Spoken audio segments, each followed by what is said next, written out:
Hello creatives, I am back again, and for those of you who may be tuning in for the first time, my name is Rochele Rosa. I am a marketing strategist in NYC. By day and by night, I am a creative consultant working on various different projects within different creative fields such as publishing and film and a couple other things. So multi-passionate, multi-hyphenate, all things. But today I wanted to talk about different types of creative business models, and for the purposes of this video, I'm kind of putting things into three different buckets: creative professional services, digital products, and content creation, or the influencer that many people know it by. And I wanted to kind of break down and demystify how these business models work, because even within each of these three buckets, there's a million different niches that you could potentially go into and what have you. But in terms of like how these three business model types operate, I will just kind of wanted to lay out the foundations of that. So let's talk about service providers, which is probably the one that most people are familiar with, where you have a specialized skill set or specialized knowledge and you're packaging it into a specific service that you offer to either individuals or organizations. And so this can look like a million things. You know, it can look like creating logos or creating a marketing plan, or providing some kind of consulting service, or social media management, what have you. You have a specialized skill set, you're providing it in a service, whether it's a package or an hourly rate or a weekly rate or a project flat fee.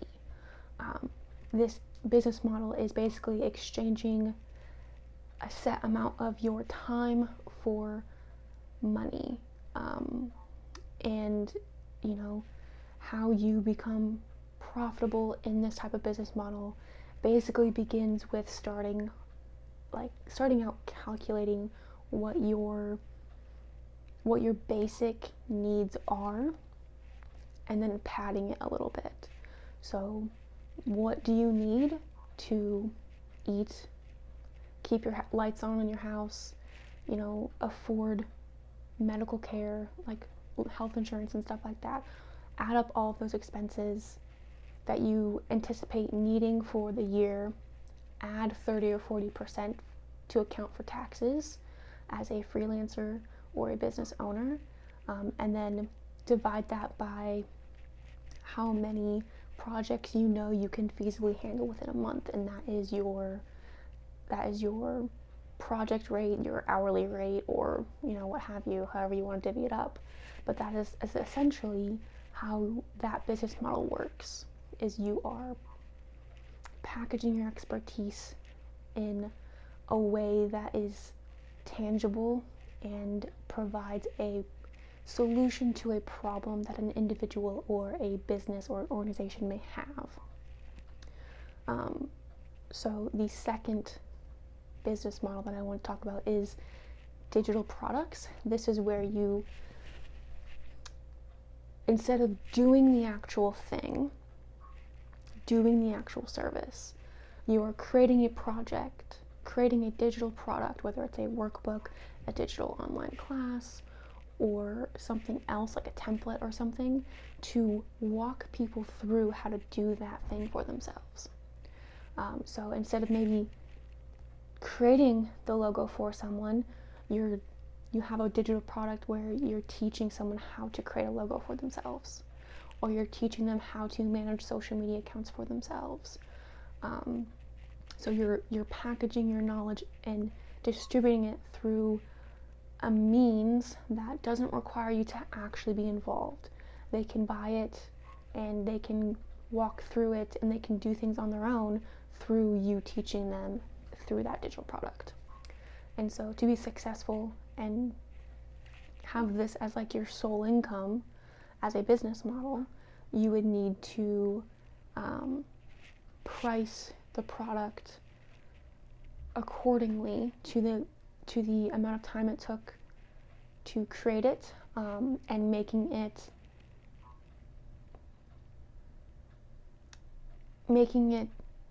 I've heard a couple of different rules of thumb for this, making it 30% of what you would have charged for the actual service. I've heard that as like a general rule of thumb. So like if you would charge someone $100 for a logo, then you would charge someone $30 for the digital product that would help them make their own logo. And then you like multiply that by, or you divide your monthly or your annual income needs, and divide it by whatever that price is to get the number of units of that digital product that you would need to sell in order to make a living off of it. And obviously, like with the digital product thing, you will also need to be able to know how digital marketing works. Like you would need to have a funnel, like you'd need to understand digital ads. You need to have a really good content marketing strategy. And more often than not, you're probably not 100% reliant on that digital product. You probably also have a service, and the digital product is a supplement or is a means to reach a subset of your target audience that may not yet be able to afford your actual service, but is still like within your niche. So there's that bucket of a creative business model. And then we have a content creator, influencer type of business model where you've probably have become very familiar with this. People are creating content through social media channels. They gather a large following for whatever reason, whether it's a lifestyle, whether it's they're providing free packaged knowledge in a digital form on these platforms instead of charging for it. And they get brand deals, they get sponsored, and what have you. And so that is a lot trickier because you can have affiliate links where, in the description, sometimes you'll see this, where in the description there'll be links to products that the creator uses or products that they are reviewing, and they get a percentage of every sale that comes from that link. Or they may be given they might be paid to create a specific video for a specific product or service or experience, because that brand has done the research and has found that their target audience is found within that creator's target audience. And so you might be paid X amount, and there's a lot of different mechanisms that you can use, or methodologies you can use to price those types of things, and it all just depends. There's a lot of variables. How much time it takes you to create the content, how many pieces of content you're creating, how heavily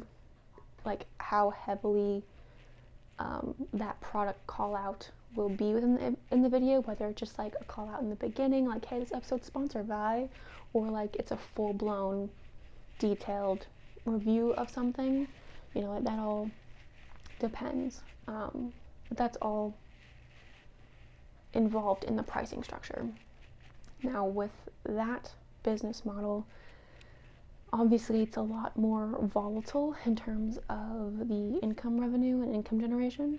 So something that has risen in that space is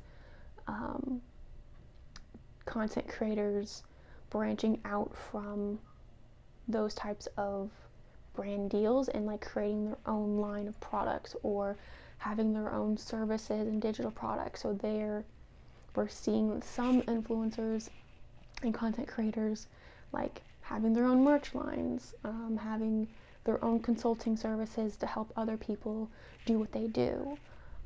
So I guess like to kind of wrap all this together is that there's no one way to be a creative professional or a creative entrepreneur, and more often than not, to be successful as a creative professional or a creative entrepreneur, you need to have your hands in a lot of different buckets in order to create a life that you can live off of, in order to create an income that you can, you know, have a comfortable lifestyle with, and whatever, and that's, and I say comfortable because that's a very personal thing, not like wealthy or not like X amount, like it's a very personalized thing. So whatever your measure of success is will probably take multiple things related to your passions, related to your interests, related to your skill sets within multiple different buckets of these creative business models. So I just wanted to demystify those 3 types of creative business models that are very popular right now, or rising to the scene. You know, maybe some people are like, how do I do this? So I just wanted to lay out in very general terms what we very commonly see in the people that we follow on social media, but may not be aware of on the back end. So let me know in the comments below if there's anything that you would like me to specifically go into deeper detail about, or anything like that. I would love to hear it, and let me know what your experiences have been diving into each of these creative business models. We would love to hear it. So let me know in the comments below. And with that, we're already at like over 10 minutes now, so